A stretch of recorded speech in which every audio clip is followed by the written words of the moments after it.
नमस्कार दोस्तों, mustard seed leadership podcast के इस सप्ताह के एपिसोड में आपका स्वागत है। हम एक श्रृंखला के चौथे भाग पर हैं, जिसे वास्तव में 5 स्तर कहा जाता है। हम राज्य के नेतृत्व के स्तर तक तो पहुंच चुके हैं, लेकिन अभी तक उस स्तर तक नहीं पहुंच पाए हैं। हम नेतृत्व की 4 कसौटियों पर विचार कर रहे हैं। यह सब मत्ती अध्याय 20 में वर्णित पवित्र शास्त्र के सुंदर अंश से निकलता है।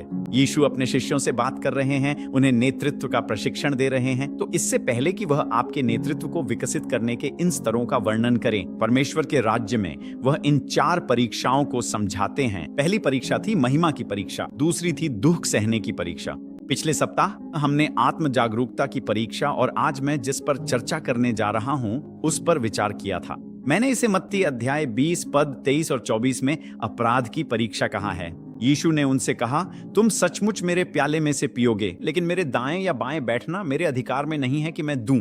ये स्थान उन लोगों के लिए है जिनके लिए मेरे पिता ने उन्हें तैयार किया है। जब उन 10 ने यह सुना तो वे उन 2 भाइयों से नाराज हो गए। अब क्या आपको यह शब्द पसंद नहीं आया? नाराज। ये कुछ ऐसा है, आपके भीतर का यह गुस्सा असल में आपकी गहरी चोट को छिपाने का एक तरीका है।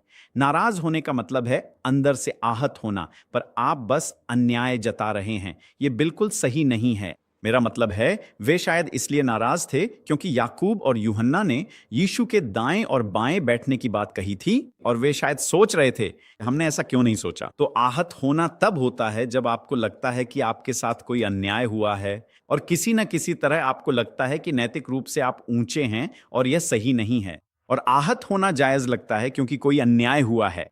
अब बाकी 10 शिष्यों को लगा कि यह किसी तरह का अन्याय है। निश्चित ही उन्हें भी यीशु के दाएं और बाएं बैठने का समान अधिकार था। अब आहत होना यह प्रकट करता है कि आपके दिल के अंदर वास्तव में सबसे महत्वपूर्ण क्या है।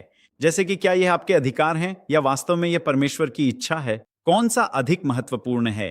क्या यह आपके अधिकार हैं या वास्तव में किसी संबंध की स्थिति अधिक महत्वपूर्ण है? या यह आपके अधिकार हैं या आपके साथ अन्याय न होना? एक दिलचस्प शास्त्र है 1 कुरिन्थियों 6:7 में, जहां पौलुस ने कहा कि तुम्हारे बीच मुकदमेबाजी होना ही इस बात का प्रमाण है कि तुम पूरी तरह से हार चुके हो। क्यों ना अन्याय सह लिया जाए, क्यों ना धोखा खा लिया जाए? क्या यह अद्भुत नहीं है? मेरा मतलब है, पौलुस वास्तव में सबसे महत्वपूर्ण क्या है? क्या यह सच में इतना जरूरी है कि आप हमेशा अपने अधिकार जीतें, या यह अधिक महत्वपूर्ण है कि आप एकता और मेल मिलाप में रहें? पौलुस ने यहां दिखाया कि आपस में झगड़ना, अपने अधिकारों के लिए लड़ना इस बात का संकेत है कि आप पहले ही पूरी तरह हार चुके हैं। और इसीलिए मैं आपको एक बहुत ही रोचक प्रसंग पर ले जाना चाहता हूं। यह वह समय है जब यीशु अपने गृह नगर में वापस आए थे, और यह बताता है कि वास्तव में क्या हो रहा है जब कोई मत्ती अध्याय 13 में ठेस खाता है। यह पद 53 से 58 तक हैं। इसमें लिखा है, जब यीशु ने यह दृष्टांत समाप्त किए तो वे वहां से चले गए और अपने गृहनगर में आकर उन्होंने वह लोगों को उनकी आराधनालय में शिक्षा देने लगे और वे चकित हो गए। यही उनकी शुरुआत थी। वे यीशु से चकित थे। और इसमें लिखा है, फिर मैंने पूछा, इस व्यक्ति को यह बुद्धि और ये अद्भुत शक्तियां कहां से मिली? उन्होंने पूछा, क्या यह बढ़ई का बेटा नहीं है? क्या इसकी मां का नाम मरियम नहीं है? और क्या इसके भाई याकूब, यूसुफ, शमौन और यहूदा नहीं हैं? क्या इसकी सभी बहनें हमारे साथ नहीं हैं? तो फिर इस व्यक्ति को ये सब बातें कहां से मिली? और वे उससे ठेस खाने लगे। लेकिन यीशु ने उनसे कहा, एक भविष्यवक्ता अपने नगर और अपने घर को छोड़कर कहीं भी अपमानित नहीं होता। और उन्होंने वहां बहुत से चमत्कार नहीं किए क्योंकि वे विश्वास नहीं करते थे।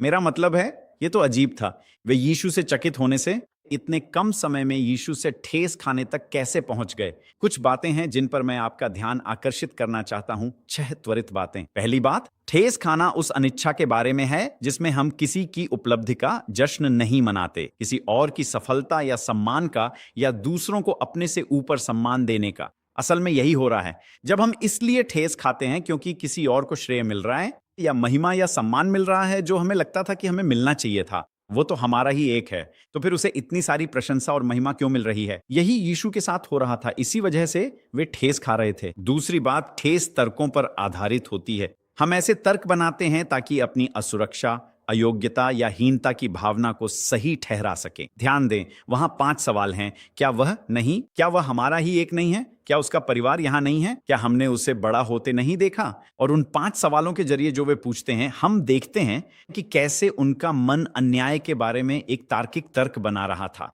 वह खुद को क्या समझता है? और यही ठीक ठीक होता है जब हमें ठेस पहुंचती है, क्योंकि हमने अपने मन में एक तर्क बना लिया है जो हमें यह महसूस कराता है, खुद को पीड़ित बना देता है और किसी चीज को अन्यायपूर्ण बना देता है। तीसरी बात, ठेस दी नहीं जाती बल्कि ली जाती है। ध्यान दें, यह कहा गया है कि उन्होंने ठेस ली, ठीक वैसे ही जैसे आपके तर्क में होता है। किसी और को दोष देना ठेस में, ठेस आपको खुद लेनी पड़ती है, कोई और नहीं दे सकता। ठेस पहुंचने के लिए आप किसी को दोष नहीं दे सकते।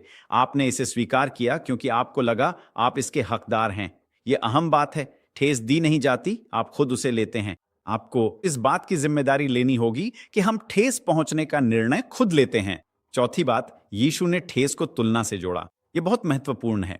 उन्होंने कहा, एक भविष्यवक्ता अपने नगर में और अपने घर में छोड़कर कहीं भी अपमानित नहीं होता, और अपने ही घर में। ठेस की जड़ में कोई ऐसा व्यक्ति होता है जिसे आप अपने जैसा समझते हैं, जो आपसे ऊपर सम्मान या पहचान पा रहा है या उसके साथ बेहतर व्यवहार हो रहा है। यह उचित नहीं है। और यही बात थी। अन्य नगरों में लोगों ने उनका स्वागत किया क्योंकि वे उन्हें वास्तव में जानते नहीं थे।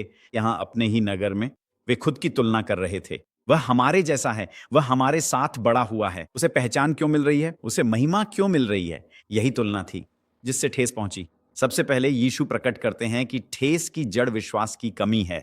यह दिलचस्प है, वह उनके विश्वास की कमी पर हैरान थे।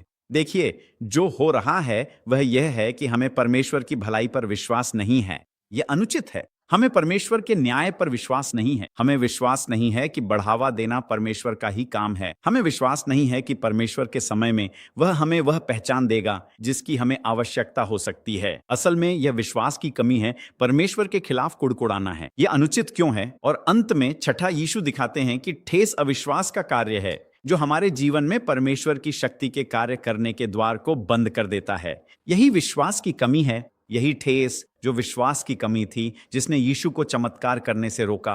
अब यह हमारे लिए बड़ी चेतावनी है। हम सचमुच ईश्वर की शक्ति को अपने जीवन में कार्य करने से रोक सकते हैं क्योंकि हम ठेस खा गए। मुझे याद है, सालों पहले हम 2 जोड़ों को प्राचार्य प्रशिक्षण दे रहे थे और अभिषेक तय था। अभिषेक से पहले मैंने दोनों जोड़ों से कहा, एक, मुझे लगता है आप तैयार हैं, और दूसरे से कहा, आप अभी प्राचार्य के लिए तैयार नहीं हैं। मैं देख पा रहा था उनके मन में सवाल थे। उन्होंने पूछा भी कि आपने हमें यह बात अभिषेक से ठीक पहले क्यों बताई? अभिषेक से ठीक पहले क्यों? हमें पहले ही और फीडबैक क्यों नहीं दिया गया? हमारे साथ ऐसा क्या गलत है कि आपको इसे टालना पड़ा? और मैंने देखा कि वे इस ठेस से जूझ रहे थे और मुझे पता था कि उन्हें एक निर्णय लेना है। हकीकत यह है कि उन्हें ठेस पहुंची थी। उन्होंने सिर झुका लिया, उन्हें ठेस लगी थी। लेकिन नेतृत्व में ठेस का यह परीक्षण ऐसी चीज है जो वास्तव में हमारे दिलों के भीतर की तैयारी और परिपक्वता को उजागर करता है। वे ज्यादा देर तक आहत नहीं रहे, जो कि सुंदर था।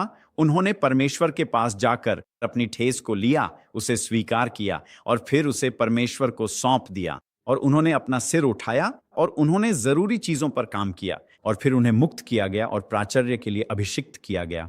और अब वे हमारे प्राचार्य दल के सबसे अच्छे प्राचार्यों में से कुछ हैं। उन्होंने वह नेतृत्व परीक्षा पास कर ली। बहुत संभावना है कि वही परीक्षा किसी न किसी रूप में आपके पास भी आएगी। अगर वह पहले से नहीं आई है और आप उससे कैसे निपटते हैं, यह आपकी अगली नेतृत्व स्तर के लिए आपकी तैयारी और परिपक्वता को उजागर करेगा। तो मुझे जल्दी से आपको 3 सवालों के साथ छोड़ने दीजिए। पहला, आपने इस शिक्षा से ठेस के बारे में क्या सीखा है? क्या किसी चीज ने आपके मन में विचार जगाया? दूसरा, क्या आपने कभी ठेस महसूस की है और शायद या संभवतः उस परीक्षा में असफल हो गए? और क्या हुआ और क्यों? शायद इस पर थोड़ा समय बिताकर विचार करें। और अंत में तीसरा, क्या आप अभी किसी भी प्रकार की ठेस अपने भीतर लिए हुए हैं जो शायद आपके भीतर परमेश्वर की शक्ति के कार्य को रोक रही है? और अगर आपका उत्तर हाँ है, यदि पवित्र आत्मा आपको सचेत करे तो अभी इसे सुलझा लें ताकि आप ईश्वरीय नेतृत्व और बुलाहट के लिए तैयार रहें। अगले सप्ताह हम नेतृत्व के 5 स्तरों से शुरू करेंगे। परमेश्वर आपको आशीष दे। नमस्ते।